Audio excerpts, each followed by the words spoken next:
My neighbor parked in my spot for 20 days. So I took legal action he'll never forget.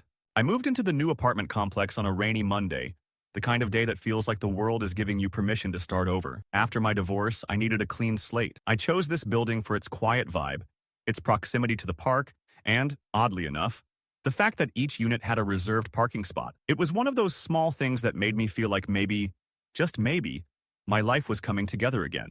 My spot was marked 2C, right in front of the stairwell. It wasn't glamorous, but it was mine. The leasing office even gave me a laminated sign with my name and unit number printed on it. I kept it in the windshield when parked, as instructed. The first few days, everything went smoothly. I unpacked, met a few neighbors in passing, mostly retirees, dog walkers, and a very sweet elderly woman named Lorraine who brought me banana bread.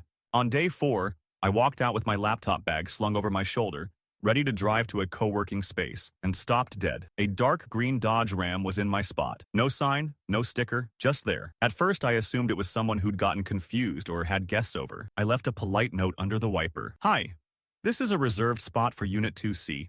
Please be mindful in the future." The truck was gone that evening. I didn't think much of it. The next morning, it was back. I left another note, this one a little firmer. When I returned from my walk, the note was crumpled on the ground. I picked it up. There was handwriting on the back. "It's just a parking spot. Relax." That was the moment I felt something shift inside me. I don't know if it was the casual dismissal or the arrogant handwriting, but I suddenly felt like I was back in my marriage, where every boundary I set was treated like an overreaction. Number not again. I went to the leasing office, and the woman at the desk, Kylie, clicked her tongue sympathetically. "Yeah, we've had some issues with the guy in 3B. Name's Greg. Thinks the rules don't apply to him. So what can be done? We can send him a warning, but honestly, unless you get towed or file a formal complaint, not much. He's parked in my spot 2 days in a row." Kylie gave me a brochure with community guidelines and highlighted the section about reserved parking. "You have every right to have a vehicle towed if it's on your property, but that's your call." I didn't want drama. I was tired. I went home, parked in visitor parking, and tried to forget about it. But the next morning, again, the truck was there. I knocked on Greg's door that afternoon. He answered shirtless, holding a beer, looking like every man I'd learned to avoid. "What?" he said, already annoyed. "Hey, sorry to bother you, but I think you've been parking in my reserved spot. And to see?" He took a long sip, squinted at me, and grinned. "That little square with your name on it? Come on. There's like 10 empty spots every night. You'll survive." "I understand, but the lease says each unit has 1 spot." He slammed the door in my face. That night, I cried on my couch. Not because of a stupid parking spot, but because I felt invisible again, small, trapped. The same way I felt in the last year of my marriage. I didn't move here to feel like that again. I started documenting it. I took photos every time the truck was in my spot. I timestamped them. Day 6, Day 7. Day 8, I emailed the photos to the leasing office. No response. I bought a dash cam and angled it toward the parking lot from my living room window. By day 10, I was calling towing companies. Most of them refused without written permission from management. One guy said, "You'll want to be careful. If he claims it's his spot and there's no sign or paint marking, it could get messy." I asked Kylie again. She sighed. "We're trying to avoid confrontation with him. He threatened to sue us last year over something stupid. So you're just letting him do whatever he wants?" She didn't answer. On day 13, I found gum smeared across my driver's side door handle. On day 15, someone unscrewed my license plate and left it lying under my car. I couldn't prove it was Greg. Not yet. But I knew. On day 16, I left my apartment to find my windshield covered in shaving cream. I had a meeting in 10 minutes. I stood there, humiliated, heart racing, the foam dripping like a mockery of all my boundaries. I cleaned it off with napkins and drove to Starbucks in silence. My hands trembled the entire time. That night, I pulled up every message board, HOA guideline, and tenants' rights post I could find. I took screenshots. I opened a folder called Greg Documentation. It had 27 files by the end of that day. On day 17, I started researching attorneys. Because this wasn't just a truck in a parking spot anymore. This was control. This was about reminding me, and maybe himself, that he could do whatever he wanted, and that I was too small, too nice, too powerless to stop him. But he didn't know me. Not anymore. And I was done playing small. I found a lawyer through a local subreddit where people shared tenant horror stories and legal advice. Her name was Alicia Patel, a sharp, no-nonsense attorney who specialized in landlord-tenant disputes. When we met for coffee, I laid everything out. The notes, the photos, the videos, the responses, or lack of them, from the leasing office. She listened without interrupting, taking meticulous notes. Then she leaned forward and said, "You've got more than enough. The question is, how far do you want to go with this?" I blinked. "What do you mean?" "You could send a cease and desist letter and hope it scares him off. Or," she paused, "we file for damages, emotional distress, harassment, interference with enjoyment of property. We build a case around a sustained pattern of behavior and negligence by the property managers. I'm not trying to get rich off this. I just want him to stop. Then let's make sure he never wants to do it again." We filed a formal complaint with the leasing office, including every piece of evidence. Alicia copied them on every legal communication. We requested mediation. We even gave them a deadline.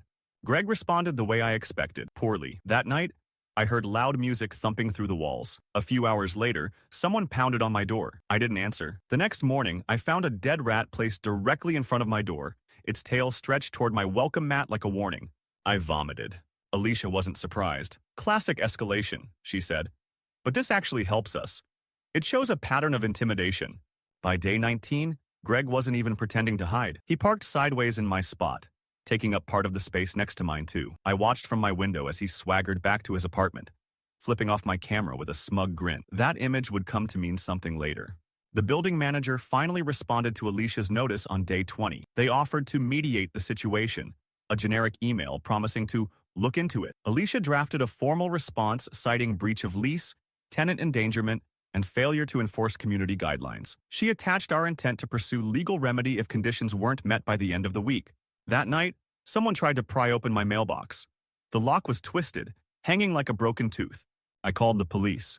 They came, filed a report, shrugged. "Without seeing him do it, there's not much we can act on. But you can submit this with your case." Day 21. I didn't sleep. I sat up in bed with my phone in hand, watching my dash cam feed in real time. Around 2:17 a.m., Greg walked up to my car and stood there, just looking at it, not moving, not touching, just staring. I didn't know what was worse, that he was doing it, or that I'd started expecting it. I sent the video to Alicia. "He's playing chicken," she replied. "Let's hit him where it hurts." We filed the suit the next morning. The official complaint listed 23 separate infractions, 5 counts of harassment, and a request for damages. It named both Greg and the property management company. We served the papers via a private process server. He handed Greg the envelope while he was bringing groceries in. I watched from my window as Greg read the cover page. His face changed. The smirk slipped. He tore the papers in half and kicked the door of his apartment open so hard it bounced off the wall. 2 days later, I received a typed letter under my door from the building office. It stated that Greg had violated the terms of his lease and was being evicted. They gave him 30 days to vacate. I wanted to feel relief, but all I felt was numb. That same day, someone keyed the word bitch into the side of my car. The police came again. Another report. Another, "We'll add this to your case." The apartment complex sent me a half-hearted apology and a $50 gift card to Starbucks. Greg, meanwhile, started stomping around the complex like he owned the place. He paced in front of my door. He muttered under his breath when we passed in the hallway. One night, I heard him outside my door, breathing heavily for several minutes before walking away. I didn't leave my apartment unless I had to. I showered with the bathroom door locked. I put a chair under the doorknob at night. But I didn't back down. When our court date arrived, Alicia insisted I come prepared for every possible outcome. She coached me through my testimony. She rehearsed cross-examinations. She printed out each photo, enlarged the worst ones, and set them into neatly labeled folders.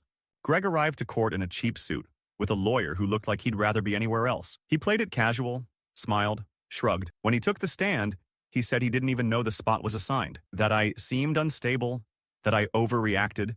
Alicia was surgical. She pulled up the footage of him tearing down my note, the time-stamped videos of him parking, blocking, gesturing at my camera, the still from the night he stared at my car. She handed him a copy of the photo where he flipped off the camera. "Is that you, Mr. Reynolds?" He didn't answer. "Is that your middle finger?" The judge asked him to respond. Greg mumbled, "Yeah." She turned to me and asked, "Have you ever flipped him off?" "No." "Have you ever keyed his car?" "No." "Have you ever left dead animals at his door?" "No." The judge asked for closing statements. Alicia said simply, "This isn't a case about parking. This is a case about power, harassment, and the danger of letting bullies think they can get away with anything." The judge didn't need long. Greg was ordered to pay restitution for property damage, emotional distress, and legal fees. The complex was instructed to review their tenant response protocol and publicly apologize in writing for their negligence. Greg was banned from returning to the property. I walked out of that courtroom shaking, breath caught in my throat. Not because I was scared, because I'd won. I didn't celebrate right away. There was no champagne, no victory dance in my living room, just silence. The kind that creeps in after months of constant tension when your body doesn't quite believe it's over. The building's written apology came 3 days after the verdict. It was printed, signed, and taped to every apartment door. A formal letter acknowledging that their inaction allowed for an unsafe environment, and they deeply regretted the distress caused to resident S. Marsh, Unit 2C. It didn't fix anything, but it meant something. People started noticing me in the halls. I'd get little nods, a few quiet good-for-you comments. Lorraine from down the hall knocked on my door with another loaf of banana bread. This time she smiled and said, "You did what the rest of us were too scared to do." That hit me harder than I expected. Greg still had 25 days to vacate the apartment. 25 long days, but something had changed. His arrogance had cracked. He no longer made eye contact when we passed. His music stopped blaring through the walls. The truck disappeared from my spot. For the first time in weeks, I parked where I was supposed to. It felt almost strange, like I was trespassing on my own space. Still, I didn't let my guard down. I kept the dash cam running. I checked my locks twice before bed. I didn't trust that someone like Greg would go quietly. I was right. One night, about a week after the hearing, I woke to a soft knocking. Not on my front door. On my window, the living room one, facing the parking lot. I froze. It was 2:41 a.m. I crept out of bed and peeked through the curtain. There he was, Greg, standing on the grass, staring up at my window like something out of a horror film. He didn't move, didn't speak, just stood there, motionless, his hands in his jacket pockets. I reached for my phone. By the time the dispatcher answered, he was walking away. I gave them his description. The dispatcher asked if I felt threatened. "Yes," I whispered. "Absolutely." When the officer arrived, Greg was back in his apartment. They knocked, but he didn't answer. They told me they couldn't arrest him for standing outside unless he trespassed again, but they documented it. "Just keep your camera running," one of them said. "You're doing everything right." The next day, I bought blackout curtains. I didn't sleep again for 3 nights. By now, I had regular calls with Alicia. She told me she'd contact the judge if he made another move. I asked her, "Do you think he'll stop?" "I think he's losing control. And people like that get sloppy when they lose power." Her words stayed with me. Greg started parking further away from the building. He stopped using the front entrance. Neighbors whispered that he was being watched, or on his last warning. And I started to notice my fear was slowly turning into anger. Why did I have to feel unsafe in my own home? Why was he still allowed to be here? 10 days before his scheduled eviction, Greg did something I wasn't ready for. He knocked on my door. Just once. A single, hard knock. I didn't open. He slid something underneath. A note, handwritten in sharp black ink. "You ruined my life. You think you're safe now?" I stared at the paper for 10 minutes before picking it up with a glove and placing it in a plastic bag. I called the police again. Same officer as before. He sighed when he saw the note. "This guy's escalating. You should stay with someone until he's gone." I shouldn't have to leave my home. I agree, but safety first. I didn't leave. I wasn't going to run. But I did change all my locks. I slept with a flashlight under my pillow and a hammer under my bed. On the day of his eviction, I watched from my window as Greg loaded his things into the back of his truck. No friends, no family, just him, sweating and cursing under his breath. At one point, he stopped, looked up at my window again. But this time, I didn't hide. I stood there, unblinking, watching. He left that afternoon. A maintenance guy came by a few hours later to change the locks on 3B. He nodded at me as he passed. "He's gone," he said. "Good riddance." It should have felt like a release. But trauma doesn't vanish just because the threat is gone. For weeks after, I still flinched at loud noises. I still checked my back seat before getting into the car. I still kept my curtains closed during the day. The space outside my door where the rat once lay, I couldn't look at it without feeling nauseous. But things did start to shift. I reclaimed my routines. I took morning walks again. I parked without checking twice. Neighbors were kinder now. I became known, not as the girl Greg tormented, but as the one who stood up. I joined a neighborhood group chat. Someone even asked if I'd help organize a tenant meeting about safety protocols. I said yes, because I wasn't afraid anymore. Not of Greg, not of being alone, not of fighting for what I deserved. I didn't just take legal action he wouldn't forget. I reminded myself who I really was. 2 months passed. Spring was arriving slowly, with blooming tulips around the mailbox clusters and kids starting to ride bikes again after dinner. There were no more Greg sightings. His apartment stayed empty for weeks until a young couple moved in.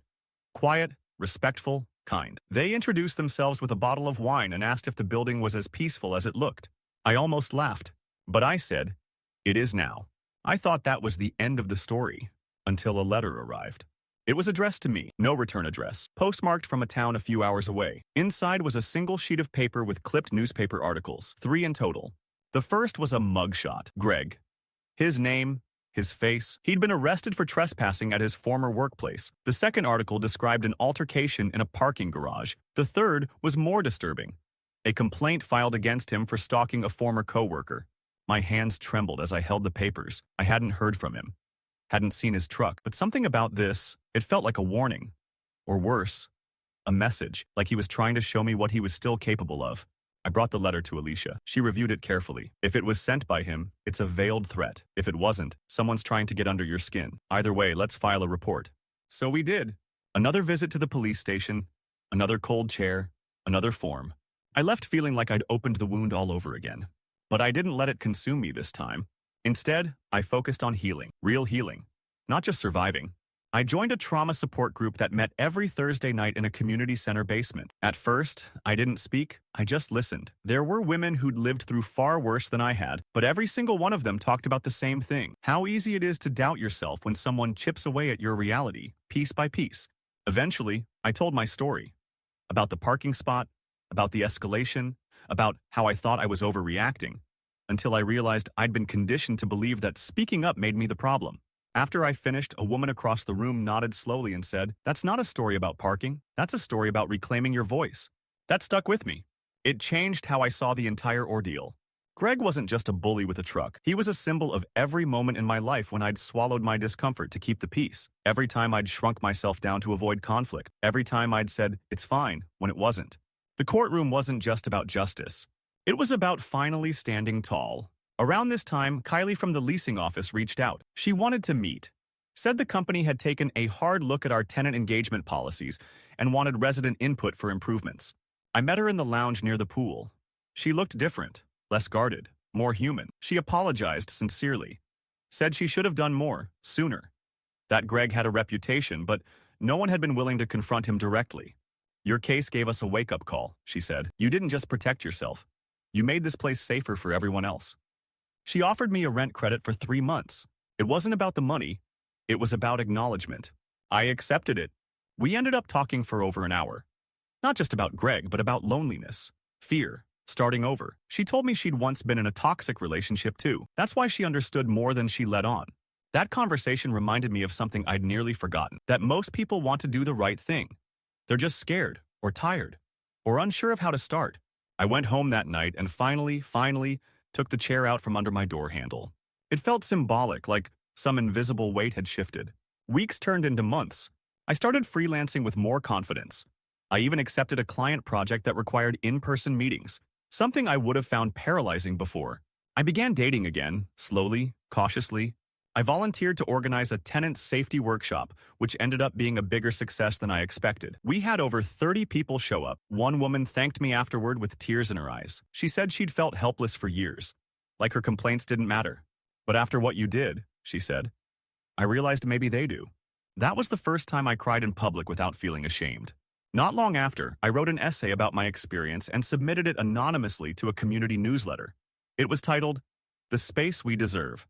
In it, I wrote, "Sometimes it's not about a parking spot. It's about the space we claim in a world that constantly asks us to shrink. It's about what we're told we have to endure quietly, and the moment we realize we don't." Taking legal action wasn't the hard part. Believing I had the right to take it, that was the real battle. It got shared, a lot. People messaged the publication asking for more. Some reached out to me privately, recognizing the story even without my name attached. And slowly, a new identity formed. I wasn't the woman who got harassed over a parking spot. I was the woman who refused to back down. That summer, something shifted inside me. I started noticing the way I held my posture, straighter. The way I walked, more grounded. I spoke up at meetings. I sent back dishes when they were wrong at restaurants. I no longer apologized for taking up space. It's strange how an act of reclaiming something as mundane as a parking spot could lead to such a profound internal change. But it wasn't just the asphalt. It was the idea that I deserved to be heard, that I wasn't crazy or overreacting or being too sensitive. I had boundaries, and for the first time in my life, I was enforcing them. Greg became something of a ghost story in the building. Newer tenants had heard about the guy who used to terrorize the lady in 2C and would awkwardly bring it up in conversation, always with that slightly conspiratorial tone. I didn't mind. I didn't feel shame anymore. I told my story openly, not as a victim, but as someone who survived it, rose from it, and walked out the other side holding her head higher. One night, I got a knock at the door. It was Lorraine. She clutched a small box wrapped in floral paper. "Just a little thank you," she said, "for being the one who stood up. I sleep easier now." Inside was a keychain shaped like a sunflower. I clipped it onto my car keys and haven't taken it off since. Life grew quieter, peaceful even. But peace is never permanent. Not when the past finds new ways to knock. In early September, I got a call from an unknown number. I usually screen those, but something told me to answer. "Is this Sarah Marsh?" "Yes. This is Officer Delaney from the Newberry Police Department. We're reaching out because your name came up during an ongoing investigation." I froze. "Has something happened?" "There was an incident involving Gregory Reynolds. He was found trespassing on private property late last night. During the arrest, he mentioned you. Claimed you'd been harassing him for months, and that you'd ruined his life." My stomach turned. "Am I in danger?" "At this point, there's no indication of a direct threat. But we wanted to notify you since you have prior legal history involving him. We're recommending you increase security measures just to be safe." I thanked the officer, hung up, and sat very still for a long time. He was still thinking about me, still talking about me, still obsessed, in some twisted, entitled way, with the idea that I was the villain in his story. I updated my security system, installed motion detectors. I even reactivated the dash cam, though the parking lot had long since stopped feeling like a battleground. For the next few days, I was on edge. I looked over my shoulder at the grocery store, jumped at every creak in the hallway, slept with the light on. But nothing happened. And eventually, the tension faded again. Not entirely, but enough for me to function, enough for me to go back to living. By the time autumn arrived, the world had taken on that golden, nostalgic hue, crisp air, leaves crunching underfoot, a sense of closure woven into every sunset. It felt symbolic. I decided to visit my sister for Thanksgiving. She lived in Oregon, and it would be the first time in years I'd flown across the country alone. Part of me still hesitated. What if something happened while I was gone? But Alicia, ever practical, said, "He's being watched now. You've done everything right. Don't let fear shrink your world again." So I booked the ticket. When I landed, my sister hugged me harder than usual and whispered, "You look different. Stronger." I smiled. "I feel it." While there, I told her everything. She hadn't known the full story. I'd always downplayed it over the phone. Didn't want to worry her, but over warm cider and blankets, I let it all spill out. When I finished, she didn't say much, just looked at me and said, "You didn't just win a court case. You reclaimed your narrative." I'd never thought of it like that. That night, I journaled for the first time in months. I wrote about Greg, yes, but also about me. About how trauma isn't just about what happens to you, but what you choose to do after it. About how healing isn't linear, and how justice doesn't always feel like victory at first. Sometimes it feels like exhaustion, but eventually it starts to feel like freedom. By the time I returned home, I was lighter, more whole. I kept a copy of the court judgment in a drawer near my desk, not out of spite, but as a reminder that I can stand up, that I can fight back, that I don't have to justify my boundaries to anyone. Greg would never understand that. But he didn't need to. This wasn't his story anymore. It was mine. And I wasn't done writing it yet. Winter came slowly that year, blanketing the complex in soft quiet. For the first time since I'd moved in, the season didn't feel cold in my bones. It felt clean, still, like the world was asking me to pause and breathe. I decorated my apartment for the holidays, something I hadn't done in years. A small tree, gold lights around the windows, a wreath on the door. Lorraine stopped by to say it looked magical, and that she couldn't believe it had only been a few months since all the chaos. "Sometimes it feels like he's still around," she said quietly, almost ashamed of the thought. I nodded. Ghosts don't need to be dead to haunt us, but I wasn't haunted the same way anymore. Not really. The fear had morphed into vigilance, a watchful calm. I trusted myself again, my instincts, my choices, my voice. It's incredible how powerful you start to feel once you stop asking for permission to exist. Just before Christmas, I received a package at my door with no return label. My heart kicked hard in my chest as I carried it inside. I used gloves, cut it open like I was defusing a bomb. Inside was a small wooden box, and nothing else. No note, no signature, no explanation. The box was beautifully crafted. Smooth mahogany with a sliding lid. I hesitated before opening it, half expecting something grotesque, but all it contained was a single key. An old rusted house key on a tarnished ring. Nothing special. no context. I brought it straight to the police. They took it seriously this time. The officer who'd handled my case before came out to speak to me personally. We'll dust it, check if there are any prints in our system. Could be nothing. But you did the right thing. I didn't sleep that night. But in the morning, I made a decision. This would not derail me. Greg didn't get to live in my head rent-free anymore. So I kept going. The new neighbors, the couple in 3B, invited me to dinner. It was casual, warm, and full of laughter. We talked about movies, work, pets, travel. For a while, I forgot all about where we were, what that unit used to represent. They didn't ask about the past, and I didn't offer it. Because sometimes moving forward means letting silence be a gift, not a burden. In the spring, I gave a speech at a local community meeting on tenants' rights and residential safety. The organizer had read my anonymous essay and reached out. Standing at the podium, I saw faces in the crowd who'd been strangers when I first moved here. Now nodding, supportive, part of my story. I talked about fear, about how it disguises itself as politeness, how women especially are taught to tolerate the intolerable, and how that must end. I said, what starts as someone taking your parking spot can end with someone taking your peace, your safety, your voice, if you let it. But you don't have to let it. You don't need to scream to be strong. Sometimes the most powerful thing you can do is quietly, firmly refuse to be ignored. There was silence when I finished, then applause. Real, generous, affirming applause. Afterward, a man approached me, maybe in his late 50s, tears in his eyes. My daughter went through something similar, he said. She gave up and moved out. You stayed. Thank you. I never forgot his face. That summer, I started writing again. Really writing. Not just journaling or emails to clients. I wrote essays, op-eds, stories based on moments like mine. I submitted them, got a few rejections. Then a small online magazine published one. Then another. And soon people started to recognize my name. I got invited to speak on a podcast. Then a panel. And eventually, I signed a contract for a book. Working title? The Spot. How One Woman Took Her Place Back. The publisher loved the symbolism. So did I. The day I signed the contract, I went to my car, parked neatly in my assigned space, and sat behind the wheel for a long time. I ran my hand over the sunflower keychain, watched the wind shift the trees above me, listened to the quiet. I had my place now. Not just a painted rectangle on concrete, not just a unit number, but a place in the world, carved by resilience, protected by courage. And no one would take it from me again. Not ever.